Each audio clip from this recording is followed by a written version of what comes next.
दिल्ली में चुनावों को लेकर प्रधानमंत्री का मेगा रोड शो होना है। क्या रूट रहेगा? दिल्ली में पीएम मोदी का ये मेगा रोड शो जो है दोपहर 3 बजे से शुरू होगा। पटेल चौक से होते हुए संसद मार्ग और फिर जयसिंह रोड तक ये आगे बढ़ेगा। ये रूट हम आपको बता रहे हैं। अशोक रोड, जयसिंह रोड, संसद मार्ग, टॉलस्टॉय रोड, ये जो इलाके हैं 2:30 बजे से 5 बजे तक ये रास्ते जो हैं वो बंद रहेंगे। रफी मार्ग, जंतर मंतर रोड, इम्तियाज खान मार्ग, बंगला साहिब लेन, ये बंद रहेंगे इस रोड शो को देखते हुए। आज आपको ये भी बता दें कि किन किन राज्यों में अब चुनाव होने वाले हैं 2023 में। राजस्थान, मध्य प्रदेश, छत्तीसगढ़, कर्नाटक, मेघालय, त्रिपुरा, तेलंगाना, मिजोरम, नागालैंड और जम्मू कश्मीर। तो विधानसभा के चुनाव होने वाले हैं। साथ ही साथ लक्ष्य 2024 में होने वाले लोकसभा चुनावों को लेकर भी है और इसीलिए बीजेपी ने अपनी पूरी तैयारी कर ली। और आज प्रधानमंत्री नरेंद्र मोदी का ये मेगा रोड शो उसी से जोड़कर देखा जा रहा है। बीजेपी के राष्ट्रीय कार्यकारिणी की बैठक से पहले प्रधानमंत्री दिल्ली से पटेल चौक से बीजेपी मुख्यालय तक ये रोड शो करने वाले हैं।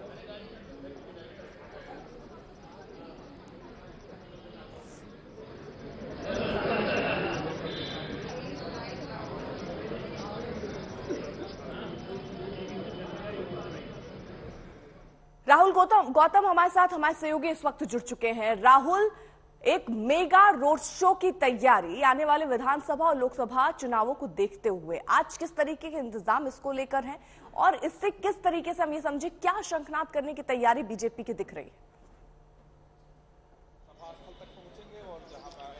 देखिए, अगर कहें कि बीजेपी चुनावी बिगुल फूंक रही है आज, तो बिल्कुल गलत नहीं होगा।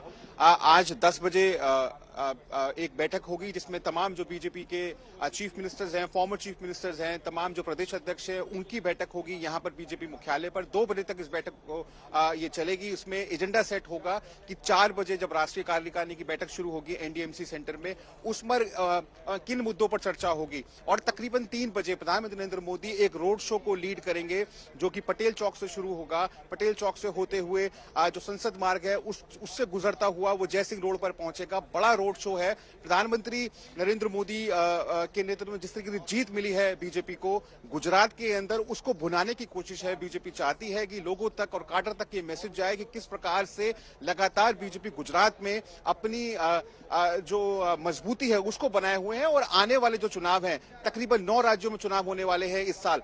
इसमें तमाम जो महत्वपूर्ण राज्य हैं और ये वो राज्य हैं जहां से 2024 की राह आसान होती है बीजेपी के लिए। तो कुल मिलाकर जो आने वाले जो असेंबली पोल्स हैं और 2024 का जो लोकसभा चुनाव है उसको मद्देनजर रखते हुए इस रोड शो, ये दूसरा रोड शो है दरअसल। इससे पहले गुजरात में भी एक रोड शो किया गया था और इस रोड शो के थ्रू एक मैसेज देने की कोशिश है कि कैसे जो बीजेपी है वो लगातार उसका जो विजय रथ है वो आगे बढ़ता जा रहा है। राष्ट्रीय कार्यकारिणी की बैठक में प्रधानमंत्री नरेंद्र मोदी शामिल होंगे, जेपी नड्डा शामिल होंगे जो कि राष्ट्रीय अध्यक्ष हैं, और तमाम मुद्दों को लेकर चर्चा होगी। इसमें कई सारे रेजोल्यूशंस आएंगे जिसमें पॉलिटिकल रेजोल्यूशन है, इकोनॉमिक रेजोल्यूशंस हैं और भारत को G20 की जो प्रेसिडेंसी मिली है उसको लेकर चर्चा होगी कि किस तरीके से जो भारत है वो ग्लोबल लीडर की तरह जो मानचित्र है ग्लोबल स्टेज पर उस पर उभर रहा है। तो कुल मिलाकर बहुत महत्वपूर्ण ये राष्ट्रीय कार्यकारिणी की बैठक 16 और 17 जनवरी 2 दिन रहेगी।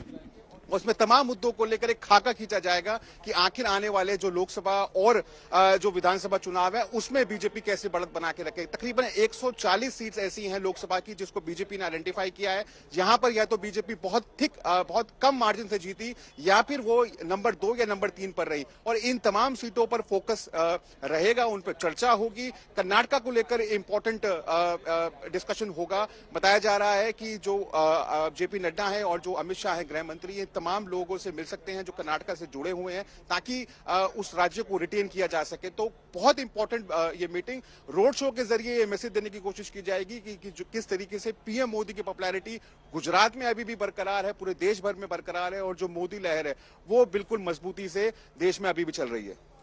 बिल्कुल। तो देखिए, कुल मिलाकर ये सारी तैयारी हो रही है। रोड शो के राहुल क्या इंतजाम किए गए हैं, रूट को लेकर जरा जानकारी दीजिए।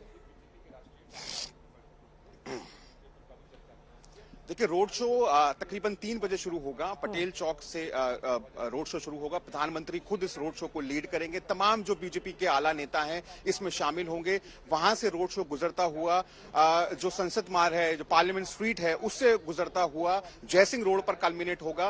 रोड के दोनों तरफ पर बाकायदा बैरिकेड्स लगाए गए हैं ताकि लोग वहां पर खड़े हो सके, प्रधानमंत्री नरेंद्र मोदी को वेलकम कर सके। बताया जा रहा है बड़ी संख्या में जो बीजेपी के कार्यकर्ताओं के अलावा जो आम पब्लिक है वो भी वहां पर मौजूद होगी। सुरक्षा के खासे इंतजाम किए गए हैं। उन तमाम रोड्स को बंद कर दिया जाएगा और लोगों को हिदायत दी गई है कि वो अगर अशोका रोड से आ रहे हैं या रफी मार्ग से आ रहे हैं, इन तमाम रोड्स को वो अवॉइड करें ताकि वो ट्रैफिक जैम्स में ना फंसे। मैंने आपको बताया दूसरा रोड शो होगा। इससे पहले प्रधानमंत्री ने गुजरात में भी एक रोड शो किया था। 5 घंटे वो रोड शो चला था और एक बड़ा मैसेज, एक बड़ी लकीर खींची गई थी कि किस प्रकार से नरेंद्र मोदी ही बीजेपी का चेहरा है, उन्हीं के नाम पर पार्टी को वोट मिलता है और इसी चीज को अब आगे बढ़ाया जाएगा। दिल्ली के अंदर इस रोड शो के अंदर बताया जा रहा है कि बीजेपी के तमाम जो नेता हैं, चाहे वो जेपी नड्डा हो या और बड़े बड़े नेता हो, तमाम लोग इसमें शामिल होंगे और आम लोगों को अपने प्रधानमंत्री या फिर बीजेपी के सबसे कद्दावर नेता को देखने का मौका मिलेगा। इसीलिए बीजेपी लगातार अपने लोगों को मोबिलाइज कर रही है, काडर को मोबिलाइज कर रही है ताकि वो भी सड़कों पर उतरे और एक बड़ा आप कह सकते हैं शो ऑफ स्ट्रेंथ बीजेपी की तरफ से की जाएगी, जिसमें यह बताया जाएगा कि किस तरीके से जो बीजेपी है वो उसका जो विजय रहता है उसको रोकना इतना आसान नहीं है 2024 के अंदर भी। ठीक है राहुल, आप नजर बनाए रखिए। तो बीजेपी के राष्ट्रीय कार्यकारिणी से पहले गृह मंत्री अमित शाह ने 2024 का एक तरह से एजेंडा सेट कर दिया है। कल अहमदाबाद में एक कार्यक्रम में शाह ने कहा कि गुजरात के नतीजों से साफ है 2024 में एक बार फिर नरेंद्र मोदी प्रधानमंत्री बनेंगे। गृह मंत्री ये भी उन्होंने कहा कि गुजरात का रिजल्ट पूरे देश के लिए काफी अहम है और संदेश अब कश्मीर से कन्याकुमारी तक पहुंच रहा है। ગુજરાતની જનતાએ જાતિવાદના ઝેરને સમાપ્ત કરવાનું કામ ગુજરાતની જનતાએ કર્યું। ગુજરાતની જનતાએ ઠાલા વચનો, ખોટા વચનો, લોભામણા વચનો આપવાવાળાને મોટો તમાચો મારવાનું કામ આ ગુજરાતની જનતાએ કર્યું છે। દેશભરમાં ગુજરાતને બદનામ કરવા માંડે, મોદી સાહેબને બદનામ કરવા માટે જે લોકોએ પ્રયાસ કર્યો તો એને પણ જવાબ આપવાનું કામ આ ગુજરાતની જનતાએ કર્યું છે। અને મિત્રો, આ પરિણામ ખાલી ગુજરાત માટે મહત્વનું નથી। 24માં ચૂંટણી આવવાની છે। આખો દેશ મોદી સાહેબને ફરીવાર વડાપ્રધાન બનાવવા માટે તૈયાર બેઠો છે અને ગુજરાતનો આ સંદેશ કાશ્મીરથી કન્યાકુમારી અને દ્વારકાથી કામાખ્યા સુધી પહોંચ્યો છે મિત્રો કે 24માં ફરીવાર મોદી સાહેબ જ વડાપ્રધાન